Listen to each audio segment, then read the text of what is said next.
Hello नमस्कार दोस्तों, मैं हरेंद्र कुमार आप सभी का दोस्त, आप सभी को इंजीनियर हरेंद्र क्लासेस में स्वागत करता हूं। जैसा कि दोस्त हम लोग प्रतिदिन क्विज के अंत में या बीच में या कहीं भी सवाल पूछ लेते हैं, तो कल का मेरा बहुत इंपॉर्टेंट क्वेश्चन दोस्त था कि बताइए पूर्वी घाट की सबसे ऊंची चोटी, यही था ना। पूर्वी घाट की सबसे ऊँची चोटी का नाम क्या था, खुद ही कहते। तो पूर्वी घाट की सबसे ऊँची चोटी का नाम था झिंडा गाड़ा। झिंडा गाड़ा, ठीक है, झिंडा गाड़ा था। यह कहाँ है बाबू, तो विशाखापट्टनम। इसी को विशाखापट्टनम चोटी के नाम से भी जाना जाता है, विशाखापट्टनम चोटी के नाम से जाना जाता है। कुछ मेरे भाई कमेंट बॉक्स में महेंद्रगिरी पर्वत दिए हैं, जो कि महेंद्रगिरी पर्वत जो है सबसे ऊंची चोटी नहीं है बाबू। वह क्या है कि यह पूर्वोत्तर भारत में महेंद्रगिरी पर्वत स्थित है, खुद ही कहते हैं। लेकिन सबसे ऊंची चोटी की बात करें कि पूर्वी घाटी की सबसे ऊंची चोटी, तो झिंडा गाड़ा यानी विशाखापट्टनम चोटी के नाम से इसको जाना जाता है, यही है, खुद ही कहते। चलिए दोस्तों, आज के हम क्विज का आगाज करते हैं। जो भी होमवर्क दिया जाता है दोस्त, टेलीग्राम चैनल यार हरेंद्र क्लासेस पर आपका होमवर्क का टास्क जो भी दिया जाता है क्विज का, वह दे दिया जाता है।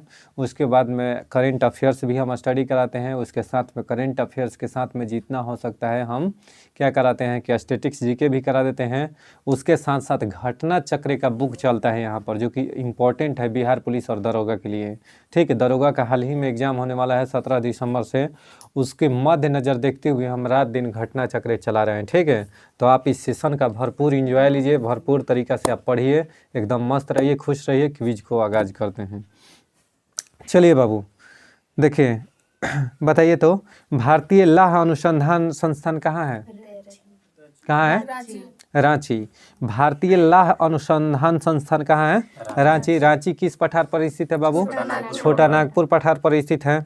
ठीक, कहाँ के? झारखंड की राजधानी रांची है। छोटा नागपुर पठार से दामोदर नदी निकलती है। दामोदर नदी को पश्चिम बंगाल का शोक नदी कहा जाता है, खुद ही कहते हैं।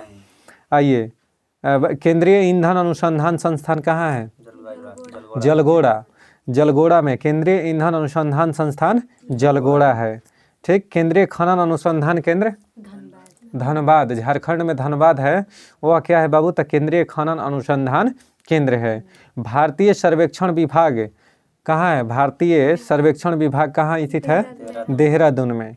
बहुत बढ़िया। भारतीय मौसम वेधशाला कहाँ है? पुणे में। भारतीय वेधशाला, मौसम वेधशाला कहाँ स्थित है बाबू? पुणे में। जीवाणु प्रौद्योगिकी संस्थान कहाँ स्थित है? चंडीगढ़ में। जीवाणु प्रौद्योगिकी संस्थान कहाँ है? चंडीगढ़ में।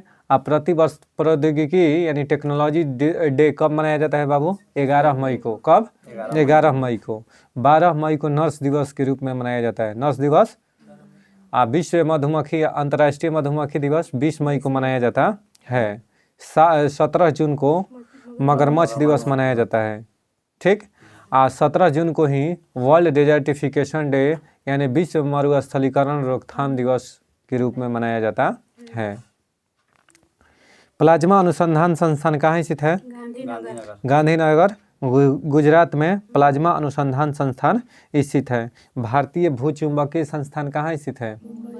मुंबई में। भारतीय भूचुंबकीय संस्थान मुंबई में स्थित है। मुंबई किस द्वीप पर स्थित है बाबू? सालसेट द्वीप पर स्थित है। भारतीय खगोल संस्थान कहाँ स्थित है? बेंगलुरु। भारतीय खगोल संस्थान बेंगलुरु में स्थित है। राष्ट्रीय समुद्र विज्ञान संस्थान कहाँ स्थित है? पणजी। गोवा की राजधानी पणजी। गोवा में 2 नदियाँ महत्वपूर्ण हैं, मांडवी और जुआरी। यह दोनों नदियाँ अरब सागर में गिरती हैं। कहाँ गिरती है बाबू? अरब सागर में। जुआरी और मांडवी गोवा में 2 प्रसिद्ध नदियाँ हैं। ठीक, अच्छा, हर घर नल जल वाला पहला राज्य कौन है? गोवा। कौन है? गोवा। ठीक, डीजल लोकोमोटिव वर्क्स कहाँ है बाबू? वाराणसी में। डीजल लोकोमोटिव वर्क्स वाराणसी में। ठीक है, केंद्रीय सड़क अनुसंधान संस्थान कहाँ है? नई दिल्ली में। केंद्रीय ट्रैक्टर अनुसंधान केंद्रीय ट्रैक्टर संस्थान नई दिल्ली में। केंद्रीय वनस्पति अनुसंधान संस्थान कहाँ स्थित है? लखनऊ में। केंद्रीय वनस्पति अनुसंधान संस्थान लखनऊ में। विश्व अनुसंधान संस्थान भी कहाँ है? लखनऊ में ही है। भारतीय रासायनिक जैविकी संस्थान कहाँ स्थित है? Eden garden. ईडन गार्डन कहाँ है बाबू? कोलकाता में। भारत का सबसे बड़ा चिड़ियाघर कहाँ है? तो अलीगढ़ अलीनगर, अली है ना, अलीपुर है नेशनल पार्क यहाँ। कहाँ? वो तो अलीपुर में है ना, ठीक है, कोलकाता में, ठीक है। उच्च अक्षांश अनुसंधान प्रयोगशाला कहाँ स्थित है? गुलमर्गा में। यानी उच्च अक्षांश अनुसंधान प्रयोगशाला कहाँ स्थित है? गुलमर्गा में, ठीक है। अच्छा, भारतीय रासायनिक जैविकी संस्थान कहाँ स्थित है? कलकत्ता में। कहाँ पर? कलकत्ता में। केंद्रीय पर्यावरण इंजीनियरिंग अनुसंधान संस्थान कहाँ स्थित है? नागपुर में। नीरी कहाँ है? इसी को नीरी कहा जाता है, ठीक है, नागपुर में है केंद्रीय पर्यावरण इंजीनियरिंग अनुसंधान संस्थान। केंद्रीय औद्योगिक विश्व विज्ञान अनुसंधान केंद्र कहाँ स्थित है? लखनऊ में। अब विश्व के अध्ययन को क्या कहते हैं? टॉक्सिकोलॉजी। टॉक्सिकोलॉजी में विष का अध्ययन किया जाता है, और टॉक्सिक माने होता है विष, जहर, ठीक है। कोशिकीय तथा आणविक जीव विज्ञान केंद्र कहाँ स्थित है? हैदराबाद। किस नदी के किनारे स्थित है? मूसी नदी के किनारे। कुतुब मीनार कहाँ है? हैदराबाद में। कुतुब मीनार का निर्माण किसने करवाया था? कुली कुतुब शाह, ठीक है। भारतीय पुरातत्व सर कुली कुतुब चार मीनार हैदराबाद में ना, सॉरी कुतुब मीनार कहाँ स्थित है? ठीक है, कुतुब मीनार दिल्ली में स्थित है। सॉरी दोस्त, ठीक है, फ्लो में भुला गया। कुतुब मीनार कहाँ स्थित है? दिल्ली में स्थित है, ठीक है। और चार मीनार कहाँ है बाबू? हैदराबाद में। और चार मीनार का निर्माण किसने किया था? कुली कुतुब शाह ने। चार मीनार का निर्माण कुली कुतुब शाह ने। और कुतुब मीनार का निर्माण किसने करवाया था? कुतुबुद्दीन ऐबक ने। बहुत सुंदर, बहुत शुक्रिया मेरे दोस्त, बने रहिए वीडियो में। भारतीय पुरातात्विक सर्वेक्षण विभाग कहाँ है बाबू? कोलकाता में। केंद्रीय जूट प्रौद्योगिकी अनुसंधान संस्थान कहाँ स्थित है? कोलकाता में। केंद्रीय जूट विभाग का गठन कब हुआ था? 1971 ईस्वी में। कब? 1971 ईस्वी में। Centre for DNA fingerprinting and diagnostic कहाँ है? हैदराबाद में। राष्ट्रीय मस्तिष्क अनुसंधान केंद्र कहाँ स्थित है? गुड़गांव में। ये कई बार पेपर में पूछा है कि केंद्रीय मस्तिष्क अनुसंधान केंद्र कहाँ स्थित है? गुड़गांव में। भारतीय इलेक्ट्रॉनिक लिमिटेड कहाँ स्थित है? जलाहली। कहाँ स्थित है? जलाहली, ठीक है। केंद्रीय चावल अनुसंधान संस्थान कहाँ स्थित है? कटक। भारतीय दलहन शोध संस्थान कहाँ स्थित है? कानपुर में। केंद्रीय जल एवं विद्युत अनुसंधान संस्थान कहाँ स्थित है? खड़कवासला। बहुत बढ़िया, केंद्रीय जल एवं विद्युत अनुसंधान केंद्र खड़कवासला है। चलिए बताइएगा, यामिनी कृष्णमूर्ति का संबंध किससे है? भारतनाट्यम से। बहुत सुंदर। शास्त्रीय नृत्य, किस शास्त्रीय नृत्य से कौन सा व्यक्ति जुड़े हैं वही दोस्त अब होगा, ठीक है। तो यामिनी कृष्ण मूर्ति का संबंध किससे है? भारतनाट्यम से। सोनल मान सिंह का संबंध किससे है बाबू? भारतनाट्यम से। अच्छा, बताइए यामिनी कृष्ण मूर्ति और किससे संबंधित है? कुचिपुड़ी। या कुचिपुड़ी कहाँ के नृत्य है बाबू? आंध्र प्रदेश के। स्वप्न सुंदरी या राजा रेड्डी या राधा रेड्डी, दोनों का संबंध कुचिपुड़ी से ही। राजा रेड्डी, राधा रेड्डी। देखिए, रेड्डी जितना के अंत में आएगा समझ आएगा कि आंध्र प्रदेश के लोगों के टाइटल में रेड्डी लगता है, ठीक है। तो जितना के राजा रेड्डी, राधा रेड्डी जो भी आए समझ आएगा कि कहाँ मारना है, कुचिपुड़ी से संबंधित है, ठीक है। कहाँ के कुचिपुड़ी नृत्य है बाबू? आंध्र प्रदेश के। ओडिसी कहेगा तो उड़ीसा के नृत्य है ओडिसी, ठीक है। ओडिसी नृत्य जो है 8वां शास्त्रीय नृत्य है, सबसे अंतिम। और सबसे प्रथम कहेगा तो भारतनाट्यम। सबसे प्रथम शास्त्रीय नृत्य कहेगा तो भारतनाट्यम, और सबसे अंतिम में कहेगा तो ओडिसी, ठीक है। सत्रिय, वो तो सत्रिय नृत्य है ना, है। हाँ, तो ये तो ओडिसी है ना। ओडिसी जो है ना, ये क्या है? नृत्य है, ये शास्त्रीय नृत्य है, ठीक है। तो सत्रिय नृत्य कहाँ के है? असम के। तो ये है 8वां ना। 8वां जो है नृत्य कौन है? सत्रिय नृत्य, जो कि असम का है। हाँ, नवीनतम भाषा कहेगा ना कि अभी शास्त्रीय भाषा कितना है बाबू? तो 6 भाषा है। छठा भाषा अगर कहेगा ना तब हो जाएगा उड़िया, यानी उड़ीसी, ठीक है। उड़िया, ठीक है। उड़ीसा के शास्त्रीय भाषा कौन सा है? उड़िया, जो कि छठा अंतिम भाषा है। समझ में आया? अगर प्रथम शास्त्रीय भाषा कह देगा तो तमिल है। कौन है? तमिल, तमिलनाडु वाला तमिल, ठीक है। अच्छा, संयुक्त पाणिग्राही का संबंध किससे है? तो ओडिसी से। सोनल मानसिंह का संबंध ओडिसी से है। देखिए मोहन महापात्र केलू चरण महापात्र, महापात्र जी लोग पूछेगा तो कहाँ से बाबू? उड़ीसा से। महापात्र लोग कहाँ लगाते हैं टाइटल महापात्र? उड़ीसा के लोग। तो मोहन महापात्र, केलू चरण महापात्र, इस सब का संबंध कालीचरण दास का संबंध किससे है? ओडिसी से। किससे? ओडिसी से। बलतोल नारायण मेनन और उदय शंकर मृणालिनी साराभाई का संबंध किससे है बाबू? कथकली से। कथकली कहाँ के नृत्य है? केरल का। कथकली कहाँ का शास्त्रीय नृत्य है? केरल का। कोई दिक्कत है? देखिए अगर कहेगा कि कृष्णन कुट्टी का किससे संबंधित है? तो कथकली से। बिरजू महाराज का संबंध कथक से। कथक कह देगा कि कहाँ का नृत्य है? तो उत्तर प्रदेश का। कथक कहाँ का? उत्तर प्रदेश का। अच्छा, लच्छू महाराज, बिरजू महाराज, ये सब कहाँ के? कथक से संबंधित है। ये सब उत्तर प्रदेश के रहने वाले हैं। मणिपुरी का संबंध पूछ देगा कि कौन कौन व्यक्ति है? तो गुरु अमली सिंह और झावेरी बहने। झावेरी बहने याद रखना मणिपुरी नृत्य से संबंधित है। जितना आतम सिंह, नलकुमार सिंह आ जाएगा तो समझ जाना कि मणिपुरी से। किससे? मणिपुरी से। ठीक है। मोहिनी अट्टम से। कल्याणी अम्मा का संबंध किससे है? मोहिनी अट्टम से। ठीक है। श्रीदेवी हेमा मालिनी का संबंध किससे है? मोहिनी अट्टम से। बहुत बहुत शुक्रिया मेरे दोस्त। ठीक, इन्हीं बने रहिए। अब हम बढ़ते हैं घटना चक्र के सवालों के साथ। चलिए दोस्त, देखिएगा अनुच्छेद 371 के क में किस राज्य का संबंध है बाबू? तो 371 के क में नागालैंड राज्य का संबंध है। 371 के क में, अनुच्छेद 371 के क का संबंध किससे है? नागालैंड राज्य से है। ठीक है। 371 के ख में असम राज्य का संबंध अनुच्छेद 371 के ख। अनुच्छेद 371 के ग में मणिपुर। ग में 371 के ग में मणिपुर। घ में कौन बाबू? तो आंध्र प्रदेश एवं तेलंगाना के संबंध में घ है। ठीक है। इसमें घ में यानी डी में 371 के डी में आंध्र प्रदेश का संबंध है। और डी के बाद क्या होता है? ई ना, ई एफ जी। तो देखो आंध्र प्रदेश या तेलंगाना का संबंध है डी से, घ से। देखिए 371 के एफ का संबंध यानी च का संबंध किससे है बाबू? तो सिक्किम से। किससे? सिक्किम से। 371 के एफ का संबंध सिक्किम से है। जी का संबंध है मिजोरम से। किससे? मिजोरम से। जी का संबंध किससे है? मिजोरम से। अगर पूछे कि 371 के एच का संबंध किससे है? तो अरुणाचल प्रदेश से। 371 के एच का संबंध अरुणाचल प्रदेश से है। 371 के आई का संबंध बाबू गोवा राज्य से। आई से इनकम याद कर लेना। इनकम सबसे अधिक कहाँ पर? गोवा में। तो 371 के आई का संबंध गोवा से। 371 के जे का संबंध कर्नाटक से। ज्या कर्नाटक।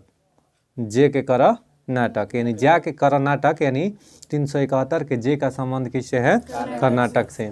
देखिए ए का संबंध नागालैंड से। बी का संबंध है असम से।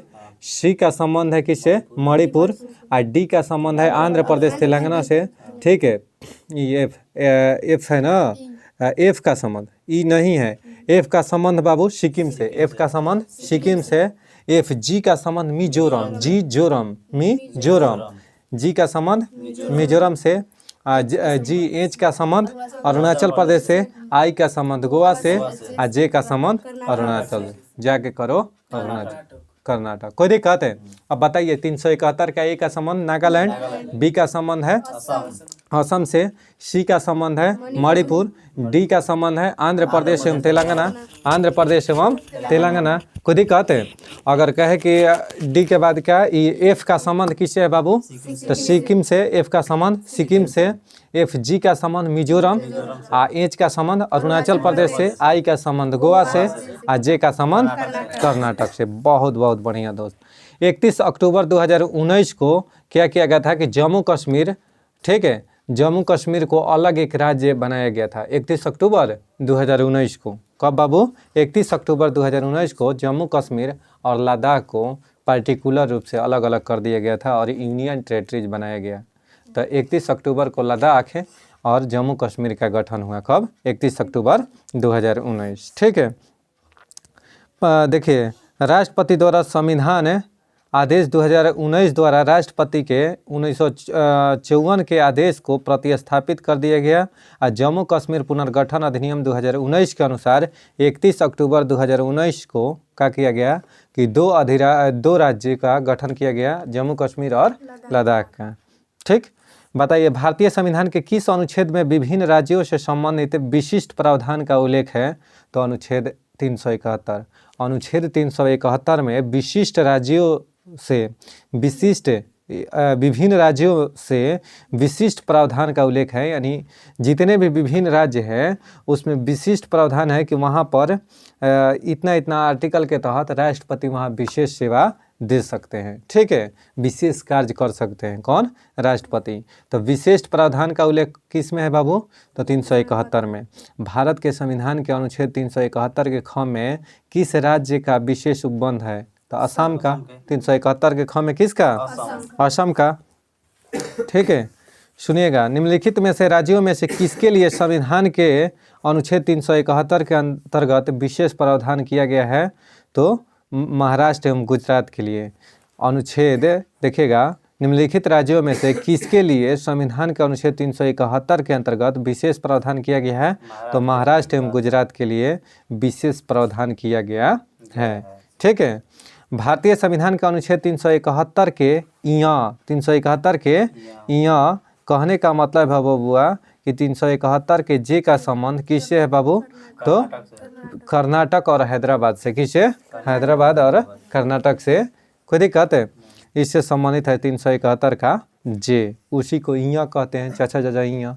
ठीक है, अब देखिए भारत में एक ही संविधान प्रत्येक राज्य और केंद्र के लिए है। भारत में एक ही संविधान प्रत्येक राज्य और केंद्र के लिए है, केवल एक राज्य इनका अपवाद है। वह राज्य कौन सा है बाबू? तो बताइए, वह राज्य जम्मू कश्मीर है। कौन सा? जम्मू कश्मीर, जो कि अब बदल गया है। कौन हो गया है? अब तो बदल गया है, जम्मू कश्मीर नहीं रह गया है।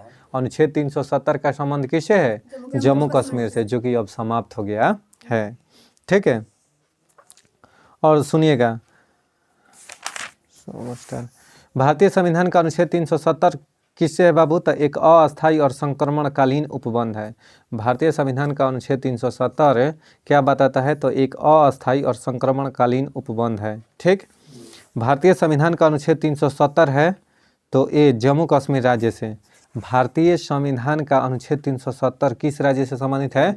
जम्मू कश्मीर से। उस राज्य को विशेष प्रावधान था, लेकिन अब 31 अक्टूबर 2019 यानी 2019 के ये जो था ना 2019 के कौन सा अध्यादेश? जम्मू कश्मीर पुनर्गठन अधिनियम 2019 के अनुसार इसे समाप्त कर दिया गया। इसे समाप्त कर दिया गया। अब वहाँ 370 अनुच्छेद लागू नहीं है और 35 के ए याद रखना।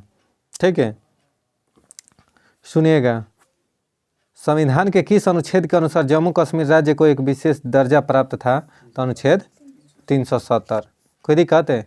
जम्मू एवं कश्मीर का सदर ए रियासत पदनाम कब बदलकर राज्यपाल कर दिया गया? बताइए, सदर ए रियासत का नाम बदलकर वहाँ राज्यपाल कर दिया गया। तो इसका देखिए, बदलकर राज्यपाल तथा वजीरत नाम बदलकर मुख्यमंत्री कर दिया गया था 1965 में। कब बाबू? 1965 में। वहाँ के जो सदर रियासत पदनाम था ना, उसका नाम बदलकर राज्यपाल कर दिया गया 1965 ईस्वी में। ठीक, अब चलिए देखिएगा, चुनाव आयोग के बारे में आज हम लोग डिस्कस करेंगे कि भारतीय संविधान में चुनाव आयोग कितने भाग में है बाबू? तो भाग 15 में। भाग 15 में। अनुच्छेद कितने में? तो अनुच्छेद 324 से 329। भारतीय संविधान में चुनाव आयोग भाग कितना में बाबू? भाग 15 में। अनुच्छेद पूछेगा तो 324 से 329। अनुच्छेद 324 के तहत एक निर्वाचन आयोग की व्यवस्था की गई है, यानी 324 के तहत एक निर्वाचन आयोग है। ठीक है, और निर्वाचन आयोग कैसी संस्था है बाबू? तो एक अस्थायी एवं स्वतंत्र निकाय है। अस्थायी एवं स्वतंत्र निकाय है, इस पर किसी का दबाव नहीं चलेगा। ठीक है, अच्छा, अस्थायी कहने का मतलब बाबू, इसका यह संवैधानिक है कि असंवैधानिक? तो यह संवैधानिक है, क्योंकि इसका चर्चा अनुच्छेद में है, और जिसका चर्चा संविधान के अनुच्छेद में रहता है वह संवैधानिक संस्था होता है। समझ में आ गया ना, कॉन्स्टिट्यूशनल बॉडी होता है। देखिए, तो यह एक अस्थायी एवं स्वतंत्र निकाय है। यह आयोग संसद, राज्य विधानमंडल, राष्ट्रपति व उपराष्ट्रपति के पदों के निर्वाचन के लिए निर्वाचक नामावली तैयार करने और इन निर्वाचनों के संचालन के अधीक्षण, निर्देशन तथा नियंत्रण के लिए जिम्मेवार होता है। यह क्या कराता है कि संसद का चुनाव कराता है, राज्य विधानमंडल का चुनाव कराता है, राष्ट्रपति व उपराष्ट्रपति पद का निर्वाचन कराता है। कौन? निर्वाचन आयोग, चुनाव आयोग। ठीक है, यह निर्वाचन आयोग कहिए। समझ में आ गया क्या? लेकिन राज्य के जो पंचायती राज होता है ना, पंचायतों का चुनाव यह चुनाव आयोग नहीं कराता है। यानी जो केंद्र में चुनाव आयोग है वह नहीं कराता है, यह राज्य चुनाव आयोग कराता है। जैसे मुखिया ये सब का चुनाव जो है ना, या पंचायती राज जो चुनाव होता है, पंचायती राज वाला चुनाव, ये सब पंचायत वाला चुनाव, तो ये सब राज्य चुनाव आयोग, हाँ, राज्य निर्वाचन आयोग करता है।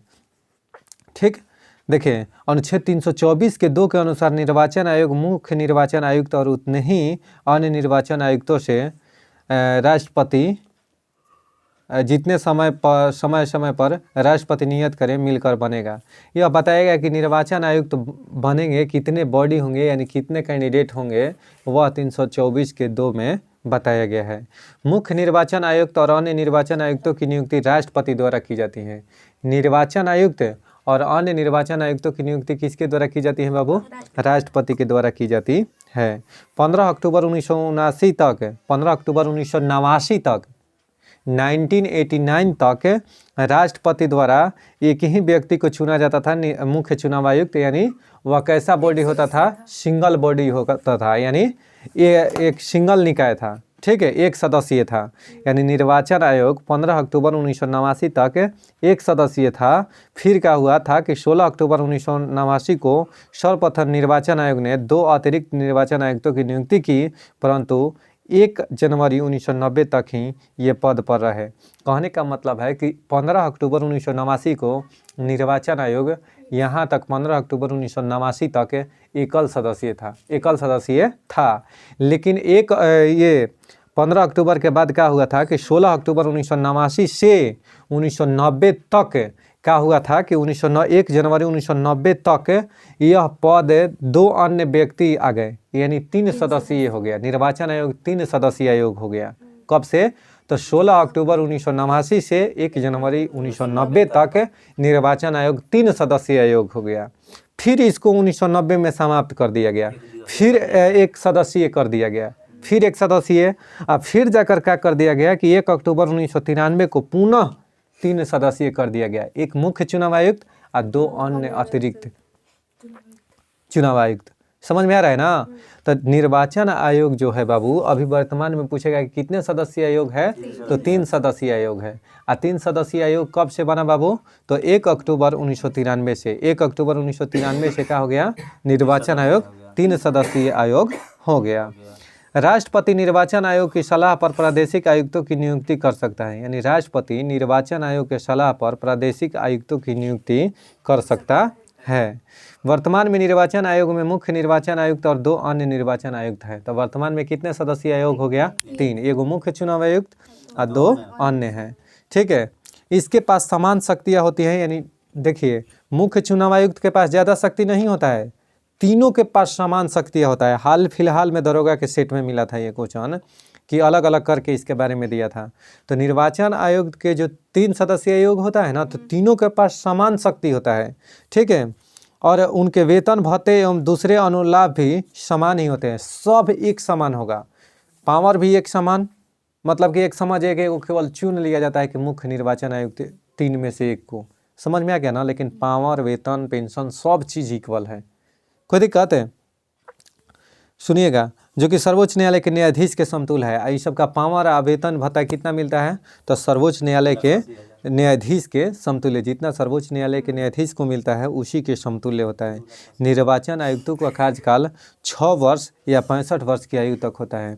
निर्वाचन आयुक्त का कार्यकाल कितना होता है? 6 वर्ष या 65 वर्ष के आयु तक होता है। अनुच्छेद 324 के 5 के अनुसार क्या है बाबू कि मुख्य निर्वाचन आयुक्त को उसके पद से उसी रीति से और उन्हीं आधारों पर ही हटाया जाएगा जिसे सर्वोच्च न्यायालय के न्यायाधीश को हटाया जाएगा। क्योंकि वेतन आ भाता ले तड़न सर्वोच्च न्यायालय के न्यायाधीश के तरीका से तो हटिहन उसी तरीका से, यानी कहने का मतलब है कि सर्वोच्च न्यायालय के न्यायाधीश के समान ही ये पद से हटेंगे। खुद ही कहते, समझ में आ रहा है ना। यह कितने अनुच्छेद में है बाबू, तो 324 के 5 और 324 के 2 में क्या था तो मुख्य निर्वाचन आयुक्त और उतने ही अन्य निर्वाचन आयुक्तों से माने जितना चाहेंगे राष्ट्रपति तो वह नियुक्त करेंगे। किसको, निर्वाचन आयुक्त के, यानी निर्वाचन आयुक्त की नियुक्ति 324 के 2 में और 324 के 5 में क्या है तो निर्वाचन आयुक्त को उसको उसी रीति से हटाया जाएगा जैसे कि मुख्य निर्वाचन सर्वोच्च न्यायालय के न्यायाधीश को हटाया जाएगा। बहुत बढ़िया। सुनिए, लोक प्रतिनिधित्व अधिनियम 1951 के प्रावधानों के तहत चुनाव की अधिसूचना लोकसभा एवं राज्यसभा के लिए राष्ट्रपति तथा विधानसभा एवं विधान परिषद के लिए संबंधित राज्य या राज्य क्षेत्र का राज्यपाल प्रशासक निर्वाचन आयोग की अनुशंसा पर जारी करता है। ठीक है। अनुच्छेद 326 के तहत वयस्क मताधिकार का प्रावधान है। वयस्क मताधिकार कहने का मतलब है कि कोई भी व्यक्ति तभी वोट मारेगा जिसका उम्र 18 वर्ष हो गया है। कौन से संविधान संशोधन, तो 61वां संविधान संशोधन 1989 में इम्प्लीमेंट हुआ था, लागू हुआ था। न समझे, 61वां संविधान संशोधन 1988 में पारित हुआ था, उसको लागू किया गया था 1989 में। इसके तहत क्या किया गया था कि वोट मारने के यानी मतदान की आयु 21 वर्ष से घटाकर 18 वर्ष कर दिया गया। खुड़ा उठे। अच्छा, और सुनिएगा ध्यान से, क्या है बाबू, तो अनुच्छेद 326 के तहत वयस्क मताधिकार का प्रावधान है कि आप वयस्क हो जाइएगा, 18 साल के हो जाइएगा तो आप जाके वोट डाल सकते हैं। तो यह कई बार पेपर में पूछा है कि वयस्क मताधिकार कितने अनुच्छेद में है, 326 में। सुनिएगा, लोक प्रतिनिधि, अच्छा बताइए, तो वोट देने का अधिकार कैसा अधिकार है, तो वैधानिक अधिकार है, यानी स्टैट्यूटरी राइट है, यानी वैधानिक अधिकार है, कोई मौलिक अधिकार नहीं है। वोट मारने का अधिकार वैधानिक अधिकार है, मौलिक अधिकार नहीं है। यह कई बार क्वेश्चन पूछता है। अगर वैधानिक न देकर राजनीतिक अधिकार कह दे तो ये भी राइट है। वोट मारने का अधिकार वैधानिक अधिकार है, अन्यथा राजनीतिक अधिकार है। समझ में आ गया बात को, कोई दिक्कत है? अच्छा, ये भी है कि आपको कोई बलाते वोट मारने के लिए नहीं भेज सकता है, आपको कोई बलाते नहीं वोट दिलवा सकता है। समझ में आ रहा है ना, ये ना कि मुर्गा के फेरा में चल जाइएगा। 61वां संविधान संशोधन 1988 में 61वां संविधान संशोधन 1988 द्वारा मताधिकार की आयु को 21 वर्ष से घटाकर 18 वर्ष कर दिया गया। 21 वर्ष से घटाकर कितना कर दिया गया, 18 वर्ष कर दिया गया। ठीक है, और 28 मार्च 1989 से प्रभावी हो गया कि जो व्यक्ति 18 वर्ष का होगा वो जाके वोट दें। ठीक है। स्थानीय निकायों, सुनिएगा, स्थानीय निकायों यानी पंचायतों के चुनाव राज्य निर्वाचन आयोग कराता है। पंचायतों के निर्वाचन कौन कराता है बाबू, राज्य निर्वाचन आयोग। राज्य निर्वाचन आयोग अनुच्छेद 243 के से अनुच्छेद 243 के ZA के तहत अगर राज्य निर्वाचन आयोग का पूछे कि कहाँ से कहाँ तक बाबू है, तो 243 के से और 243 के ZA के तहत माने इतना तक उसका दायरा है, इतना क्षेत्र के तहत राज्य निर्वाचन आयोग के चुनाव के बारे में उल्लिखित है। ठीक है। परिसीमन आयोग क्या संबंध क्या है बाबू, तो परिसीमन आयोग क्या करता है ना कि प्रत्येक जनगणना के बाद क्या करता है कि यह चुनाव क्षेत्रों के सीमा का निर्धारण करता है। एक लाइन में समझिए, क लाइन में, एक लाइन में। कहने का मतलब है बाबू कि परिसीमन आयोग, लड़का लड़की समझे में नहीं आता है ना कि परिसीमन आयोग है क्या। ये कई बार परिसीमन आयोग बना है, तो परिसीमन आयोग का गठन अब तक 5 बार हुआ है। कब बार, 5 बार हुआ है। कोई दिक्कत है? तो देखिएगा, परिसीमन आयोग का काम क्या है कि हर जो भी ये जनगणना होगा ना, नया जनगणना आएगा, उसके ये तो जानते हैं ना आप लोग कि हमारे देश में सीटों का बंटवारा यानी लोकसभा या विधानसभा के सीटों का बंटवारा या निर्धारण जनसंख्या के आधार पर किया जाता है, न कि क्षेत्र के आधार पर। Do you understand what I am telling to you? Yes. Heavy problem, English में क्या बोले ठीक है। समझ नहीं है अच्छा, इंग्लिश में क्या बोले? हम बोले कि आपको समझ में आ रहा है, कोई दिक्कत नहीं ना है, जी, सब सही है। सब सही है। कहने का मतलब है बाबू कि देखो कौन सा अभी बता रहे थे, परिसीमन आयोग ना। परिसीमन आयोग क्या करता है कि हर जब भी जनगणना होगा ना, जैसे 2021 का जनगणना, 2011 का जनगणना हुआ, तो 2011 के जनगणना के बाद 2021 में जनगणना हुआ, अभी उसका फाइनली रिपोर्ट नहीं आया है।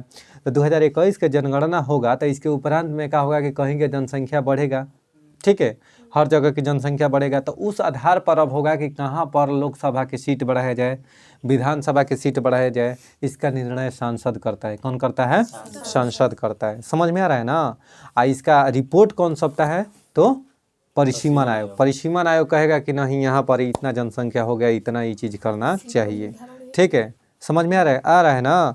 तो यह क्या करता है कि चुनाव क्षेत्रों की सीमा निर्धारित करता है। कौन? परिसीमन आयोग, ठीक। अब तक 5 बार परिसीमन आयोग का गठन किया गया है, 1952 में, 1963 में, 1952, 1963, 1973, 2002 और 2020। 2020 कोई दिक्कत है? 1952, 1963, 10 बढ़ो 1973, फिर 1973 के बाद 2002 में और फिर 2020 में। समझ में आ रहा है ना? तो अब तक 5 बार परिसीमन आयोग का गठन किया गया है, ठीक है। कोई दिक्कत? आइए, भारत के प्रथम महिला मुख्य निर्वाचन आयुक्त कौन थी? वीएस रमा देवी। अब भारत के प्रथम पुरुष मुख्य निर्वाचन आयुक्त कौन थे? सुकुमार सेन। बहुत बढ़िया, सुकुमार सेन। कौन बाबू? सुकुमार सेन भारत के प्रथम मुख्य चुनाव आयुक्त थे। अब भारत के प्रथम महिला मुख्य चुनाव निर्वाचन आयुक्त कौन थी? तो वीएस रमा देवी। ये अभी पेपर में कई बार पूछ चुका है। तो बताइए, परिसीमन आयोग का गठन कब बार हुआ है बाबू? अब तक 5 बार। कब कब? 1952 में, 1963 में, 1973 में, 2002 और 2020 में। कोई दिक्कत है? परिसीमन आयोग का कार्य बता दिए। अगर पूछे कि पंचायतों का राज्य निर्वाचन आयोग का जिक्र कितना अनुच्छेद से, तो 243 के के से 243 के ZA तक। कोई डाउट? तो चलिए हम लोग आगे बढ़ते हैं, ठीक। आइए दोस्तों, अब हम लोग बढ़ते हैं भूगोल में, ठीक है। जो भारत के प्रमुख जनजातियां हैं उस पर हम लोग डिस्कस करेंगे। बताइए, जारवा जो जनजाति है बाबू, जारवा, सेंटनली और ओंगे जनजाति, जारवा और सेंटनली कहाँ पर पाया जाता है बाबू? तो अंडमान निकोबार द्वीप समूह। कहाँ पर? अंडमान निकोबार द्वीप समूह। अंडमान निकोबार द्वीप समूह की सबसे ऊंची चोटी का नाम क्या है? Saddle peak. अंडमान निकोबार द्वीप समूह के उत्तर में, सबसे उत्तर में एकमात्र सुषुप्त ज्वालामुखी है, उसका नाम क्या है? नरकोंडम ज्वालामुखी। कौन है? नरकोंडम ज्वालामुखी। अंडमान निकोबार द्वीप समूह में एक सक्रिय ज्वालामुखी है, जो एशिया के एकमात्र सक्रिय ज्वालामुखी है, वह कौन है? बैरन द्वीप। कौन है? बैरन द्वीप। बहुत बढ़िया। अंडमान और निकोबार द्वीप समूह को कितना डिग्री अलग करता है? 10 डिग्री अलग चैनल अलग करता है। अंडमान निकोबार की राजधानी कहाँ है? पोर्ट ब्लेयर है। बहुत सुंदर। थारू जनजाति कहाँ पर पाई जाती है बाबू? थारू जनजाति उत्तराखंड में पाई जाती है। कहाँ पर? उत्तराखंड में निवास करती है थारू जनजाति। कुकी जनजाति कहाँ पर? तो मणिपुर में। कुकी जनजाति मणिपुर में। कुकी आंदोलन भी मणिपुर में हुआ था। कुकी आंदोलन, कुका आंदोलन कहा देगा तो पंजाब में। कुका आंदोलन पंजाब में हुआ था। कुकी आंदोलन कहा देगा तो कुका आंदोलन कब हुआ था? 1840 में, ठीक है। कुका आंदोलन कब हुआ था? 40 में। 1855 में संथाल विद्रोह हुआ था। संथाल विद्रोह 1855 में। कोई दिक्कत है? मुंडा विद्रोह किससे संबंधित है? तो बिरसा मुंडा से। बिरसा मुंडा का जन्म कब हुआ था? 1875 ईस्वी में, ठीक है। सरदार वल्लभ भाई पटेल का जन्म कब हुआ था? 1875 ईस्वी में। 31 अक्टूबर 1875 को सरदार वल्लभ भाई पटेल का जन्म हुआ था। और 15 नवंबर 1875 को बिरसा मुंडा का जन्म हुआ था। और बिरसा मुंडा की मृत्यु कब हुआ था? 1900 ईस्वी को। कब? 1900 ईस्वी में क्या हुआ था कि बिरसा मुंडा की मृत्यु हुआ था, ठीक है। इनको जेल में ही दबोच लिया गया, रात में ही पकड़ा गया था इनको शायद, ठीक है। अब बताइए आगे। ये पीले वर्ण के तिर्यक नेत्र, उठी हुई कपोल अस्थि, छुटपुट केश और मध्यम ऊंचाई वाले व्यक्ति हैं। इसका संदर्भ किससे है? तो मंगलोइड जनों से, मंगलोइड जनों से। जो मंगलोइड होते हैं ना बाबू, मंगलोइड कहने का मतलब है उत्तर पूर्वी और दक्षिण पूर्वी एशिया में रहते हैं। मंगलोइड कहाँ रहते हैं? उत्तर पूर्वी और दक्षिण पूर्वी एशिया में रहते हैं, जो अमेरिका के मूल निवासी थे। मंगलोइड जो है अमेरिका के मूल निवासी थे। इस प्रजाति के लोगों का रंग पीला होता है। जो मंगलोइड प्रजाति होता है ना बाबू, उसका रंग कैसा होता है? पीला होता है। इनका शरीर पर बालों की कमी होती है, शरीर पर बालों की कमी होती है और बाल सीधे होते हैं। इनकी प्रमुख विशेषता इनकी अध खुली आंखें। ये हल्का सा चिनमिंग चुंगमिंग चांगमिंग चाइना जैसा थोड़ा सा खुला रहता है इनका आँख। समझ में आ रहा है? जो चाइना वाला होता है ना, चिनमिंग चुंगमिंग चांगमिंग, इस सब का जैसा आँख होता है ना, थोड़ा सा छोटी छोटी थोड़ा सा खुला हुआ, तो वैसा ही इन लोग का थोड़ा सा खुला हुआ आँख रहता है। नहीं एने के आदमी को इनके कैसा ना सूर हो तो डेव हो ऐसे कहे लगे हम भोजपुरिया में। नहीं समझ में आ रहा है ना? तो मंगलोइड कहाँ के जनजाति है बाबू? प्रजाति अमेरिका के। इनका रंग कैसा होता है? पीला रंग। इन पर बाल का अभाव होता है, बाल का अभाव होता है। बाल एकदम सोज होता है, सीधा होता है इनके। हाँ प्रमुख कुछ व्यक्ति को देखे होंगे, याद करने के लिए बता रहे हैं, कुछ व्यक्ति के बलवे नहीं घूमता है, जैसे हमारो अगल बगल है घरवा के नहीं, ठीक है, तो बलवे खड़ा रहेगा तो समझ जाओ कि मंगलोइड प्रजाति का है। कौन से प्रजाति का है? मंगलोइड प्रजाति का है। कहने का मतलब दोस्त, जिसका बलवा नहीं ऊपर पे खड़ा होता है, झरइबे नहीं करेगा इसे, तो इस याद रखने के लिए आपको बता रहे हैं कि समझ जाएगा कि मंगलोइड प्रजाति है। कौन प्रजाति है? मंगलोइड प्रजाति है, ठीक है। अच्छा, उत्तर पूर्वी भारत के पहाड़ी एवं जंगली क्षेत्रों में निम्नलिखित में से कौन सा एक प्रजातीय समूह पाया जाता है? तो अगर पूछेगा तो मंगलोइड। उत्तर पूर्वी भारत के पहाड़ी एवं जंगली क्षेत्रों में कौन सा जनजाति पाया जाता है बाबू? मंगलोइड। मंगलोइड का रंग कैसा होता है? पीला। वह कौन से ग्रह है जिसका कलर पीला होता है? बृहस्पति। बृहस्पति किस ग्रह का होता है?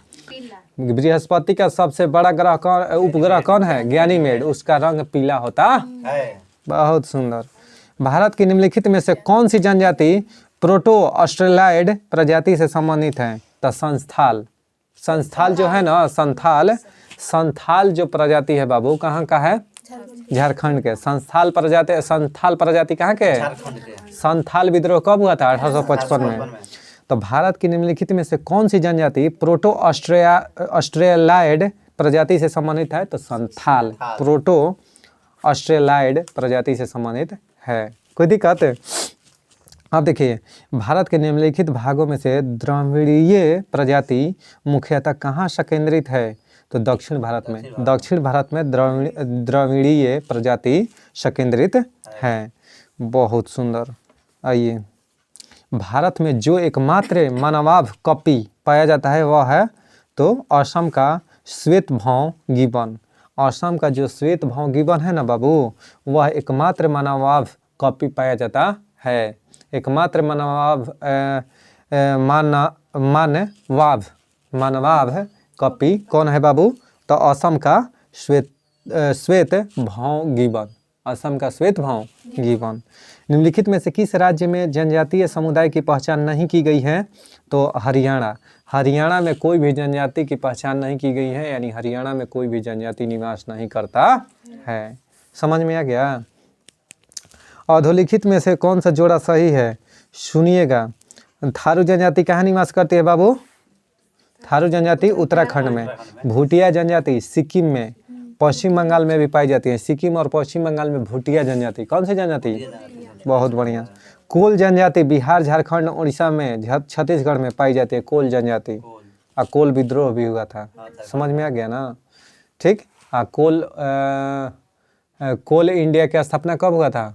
1975 में। कब? 1975। ठीक है। कोल इंडिया लिमिटेड की स्थापना 1975 में। एनटीपीसी की स्थापना कब हुआ था? 1975 में। जिनको तेवई माउंट एवरेस्ट पर कब चढ़ी थी? 1975 ईस्वी में। कोई दिक्कत है? एनसीसी का स्थापना कब हुआ था? 1948 में। 1900 national cadet corps. National cadet corps होता है, ठीक है, एनसीसी का फुल फॉर्म, ठीक है। आर्यभट्ट का प्रक्षेपण कब हुआ था? 1975 में। कब? तो 19 अप्रैल 1975 का आर्यभट्ट का भारत का प्रथम उपग्रह जो है ना, अगर पूछेगा कि भारत का प्रथम संचार उपग्रह का नाम क्या है? एप्पल।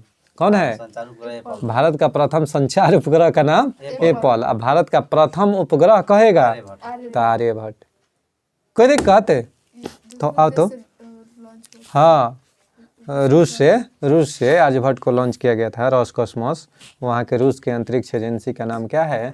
रॉसकॉस्मोस। जैसे भारत का इसरो, वैसे ही जापान के जाक्सा, जापान के जाक्सा, अमेरिका के नासा, अमेरिका के नासा। नासा।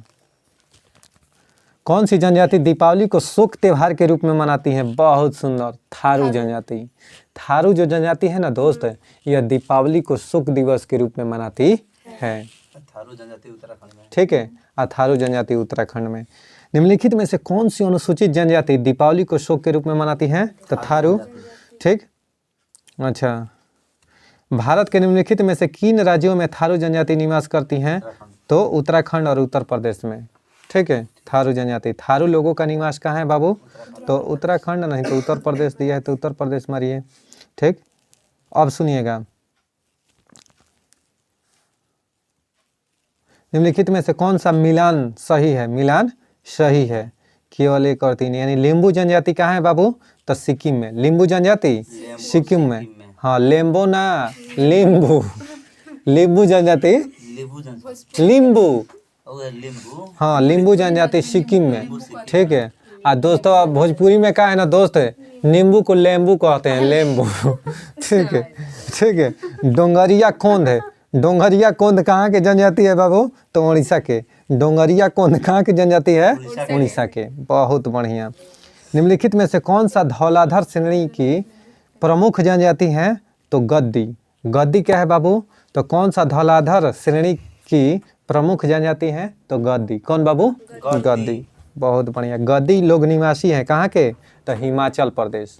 गुड्डा गद्दी कहाँ पाया जाता है? हिमाचल प्रदेश में। संथाल निवासी हैं कहाँ के बाबू? तो पूर्वी भारत, पूर्वी भारत के। यानी संथाल जनजाति भारत की बड़ी और मुख्य जनजाति में से एक है। इनका पूर्वी भारत में निवास है, मुख्यतः पश्चिम बंगाल, बिहार, झारखंड, उड़ीसा, त्रिपुरा में संथाल विद्रोह, संथाली लोग रहते हैं। संथाल निवासी है। ठीक है, संथाल जो जनजाति है वह निवास करते हैं पूर्वी भारत में। ठीक है, संथाल विद्रोह बता दिए 1855 ईस्वी में। निम्नलिखित में से कौन सा सुमेलित नहीं है? तो सुनिएगा, भील गुजरात का जनजाति है। भील कहाँ का है? गुजरात के। जौनासारी, जौनसारी कहाँ का है? उत्तराखंड के। थारू जनजाति भी उत्तराखंड के और जौनसारी भी उत्तराखंड के हैं। खासी जनजाति, गारो खासी जनजाति कहाँ पर? मेघालय में। तो संथाल छत्तीसगढ़ दिया है, जो कि गलत है। संथाल कहाँ का? झारखंड का। बहुत बढ़िया। संथालों में विवाह का सबसे सामान्य रूप कौन सा है? तो बुपला।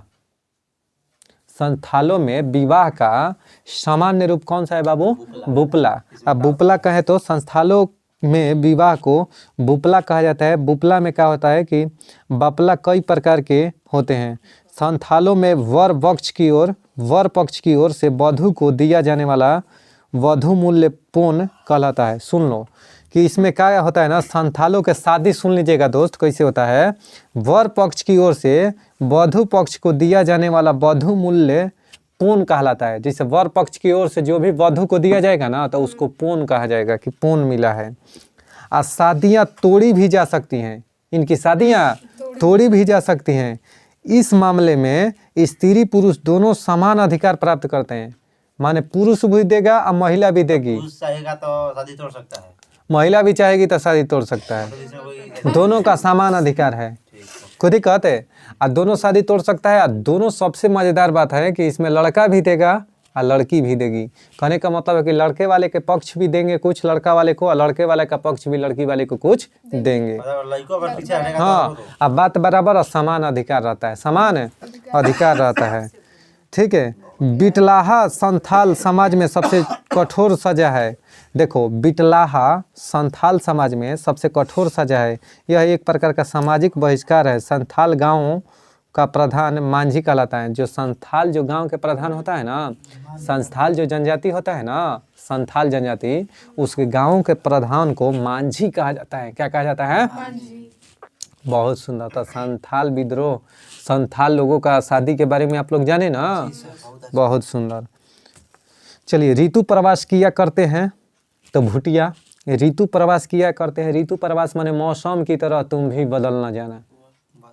खुद ही कहते तो मौसम की तरह बदलते रहता है कौन? भूटिया जनजाति। आज यहाँ तो कल वहाँ, कल वहाँ। खुद ही कहते तो भूटिया जनजाति कहाँ पर बाबू? भूटिया जनजाति सिक्किम में। भूटिया जनजाति वो क्या करता है कि ऋतु प्रवास करता है, यानी ऋतु के अनुसार, मौसम के अनुसार बदलते रहता है। जैसे कि मौसम विज्ञान। खुद ही कहते ठीक है। बोडो निवासी कहाँ के है बाबू? तो गारो पहाड़ी के। देखो बोडो जो जनजाति है ना, बोडो जनजाति वह कहाँ के बाबू? तो गारो पहाड़ी के। गारो खासी जयंतिया तीनों पहाड़ियाँ मेघालय में है। खुद ही कहते वहीं पर बोडो जनजाति निवास करती है। और नीलगिरी में कौन सा? तो टोडा जनजाति कहाँ पर? नीलगिरी पहाड़ियों में निवास करती है, तमिलनाडु में। ठीक है। नीलगिरी पर्वत की सबसे ऊंची चोटी कौन है? दोदा बेटा। अनाई मोदी दक्षिण भारत की सबसे ऊंची चोटी है। तो पूर्वी घाट की सबसे ऊंची चोटी झींडागढ़ा। बहुत सुंदर। गारो जनजाति कहाँ निवास करती है बाबू? मेघालय में। बहुत सुंदर। खासी एवं गारो भाषा बोलने वाली जनसंख्या पाई जाती है मेघालय में। निम्नलिखित में से कौन सी केरल में पाई जाती है बाबू? तो चेंचू जो है ना, यह लेप्चा जनजाति सिक्किम में, डाफर गुजरात में। और डफर माने जानते हो क्या होता है? डफर माने मूर्ख। ओए डफर, समझ में आ गया ना? सीली माने मूर्ख, लैंटिक माने पागल। मतलब इंग्लिश वर्ड है, ये सब इंग्लिश है। हाँ, लड़की देखे चल जा सन, ओए सिल्ली, ओए डफर, एकदम डफर है क्या? तो समझ रहे हैं कि डफर माने डफली बजाने वाला नहीं, वो तुमको मूर्ख कह कर निकल गई। ठीक है। निम्नलिखित में से कौन से केरल इडियट हो गया? ये सब है, सुनिए अब। ओ नॉनसेंस, यो कम नहीं खे, नॉनसेंस। ठीक है। कौन सा? Bloody fool. अरे बाप रे बाप। ठीक है। कौन कौन है छोड़ो, गाड़ी के प्रकार लग रहा है। हाँ ठीक है। निम्नलिखित जनजातियों में से कौन सी केरल में पाई जाती है बाबू? तो चेंचू जनजाति। ठीक है। चेंचू जनजाति केरल में पाई जाती हैं। चेंचू जनजाति ऐसे आंध्र प्रदेश में भी पाई जाती है। ठीक है। चेंचू जनजाति कहाँ पर? आंध्र प्रदेश में। लेप्चा सिक्किम में। डाफर कहेगा तो सौराष्ट्र गुजरात में, डाफर गुजरात में। ठीक है। आंध्र प्रदेश के नला मलाई क्षेत्र की जनजाति है चेंचू जनजाति। ठीक है। यह केरल के कुछ भागों में पाई जाती है। समझ में आ गया ना? चेंचू जनजाति देखिए बेसिकली आंध्र प्रदेश में पाई जाती हैं, नल्ला मलाई की पहाड़िया में। ठीक है। अन्ना मलाई की पहाड़िया कहेगा तो तमिलनाडु में, नल्ला मलाई कहेगा, मुद्दू मलाई कहेगा तो तमिलनाडु में ना। निम्नलिखित में से भारत की सबसे बड़ी जनजाति कौन सी है बाबू? तो भील जनजाति। यानी अभी वर्तमान में भील जनजाति भारत की सबसे बड़ी जनजाति हो गई है। दूसरे स्थान पर गोंड हो गई है। पहले गोंड था लेकिन अब गोंड नहीं है। अब गोंड दूसरे स्थान पर चला गया है। तो पहले स्थान पर कौन सी जनजाति है? भील जनजाति है। दूसरे स्थान पर गोंड जनजाति। बहुत सुंदर। भारत में सर्वाधिक जनजाति कौन सी है बाबू?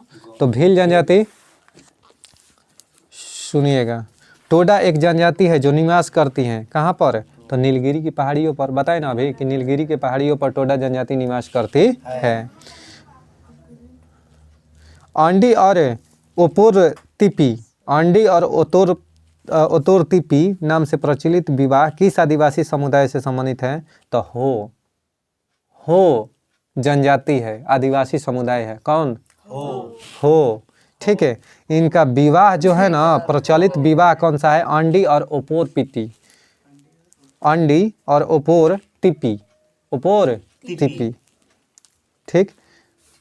घुमकरिया किस जनजाति की सामाजिक संस्था है?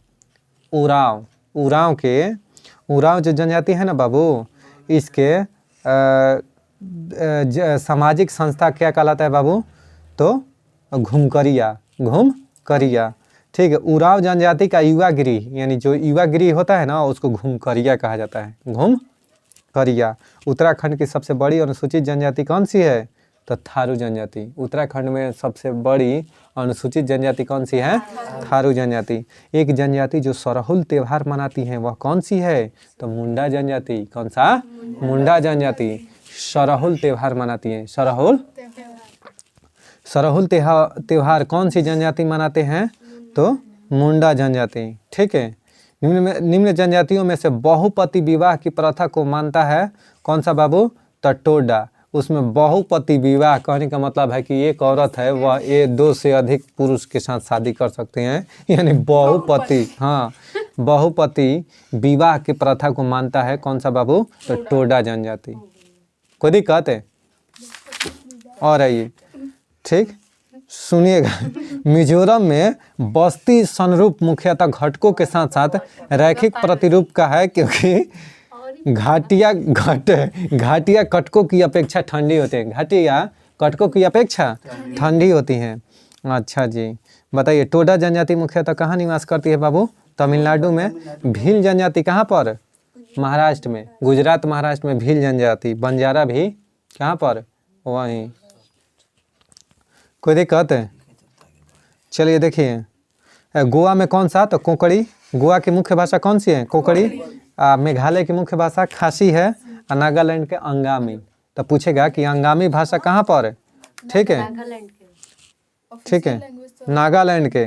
ठीक है, नागालैंड के राजकीय भाषा अंग्रेजी है। ठीक है, अगर मुख्य भाषा कहे कि अंगामी का संबंध किस राज्य से है? तो नागालैंड से है। ठीक है, अच्छा सुनिएगा, बिहू कहाँ का है बाबू? असम का है। पोंगल तमिलनाडु का है। अटुकल पोंगल कह देगा तो केरल। और वैशाखी पंजाब का। वैशाखी पंजाब का। आइए, भील कहाँ जनजाति? तो राजस्थान। संथाल झारखंड। राजी जनजाति, देखिए जो भील है ना वह गुजरात महाराष्ट्र राजस्थान इस सब में भी पाया जाता है। जनजाति 1 से अधिक में भी पाया जाता है, एक को गांठ बांध के मत रखिएगा। ठीक है, अच्छा संथाल जनजाति झारखंड में। राजी जनजाति उत्तराखंड में। राजी जनजाति उत्तराखंड में। लेप्चा जनजाति सिक्किम में। लेप्चा सिक्किम में। खुद ही कहते हैं। सुनिए, बिरहोर जनजाति कहाँ पर बाबू? झारखंड में। बिरहोर जनजाति कहाँ पर? भूटिया जनजाति सिक्किम में। भूटिया जनजाति सिक्किम में। टोडा जनजाति तमिलनाडु में। और सेंटेनेली अंडमान। ओंजे सेंटेनली। ठीक है, ये सब कहाँ पर? अंडमान निकोबार में। बहुत बढ़िया। आइए, गद्दी जनजाति कहाँ पर? हिमाचल प्रदेश में। गद्दी मुंडा झारखंड में। जौनसारी कहाँ पर? उत्तराखंड में। देखिए राजी, जौनसारी, थारू ये सब कहाँ पर? उत्तराखंड में। लेप्चा सिक्किम में भी। चलिए दोस्तों, झूमिंग करते हैं कौन बाबू? कौन से जनजाति झूमिंग करते हैं? तो खासी जनजाति। खासी जनजाति झूमिंग करते हैं।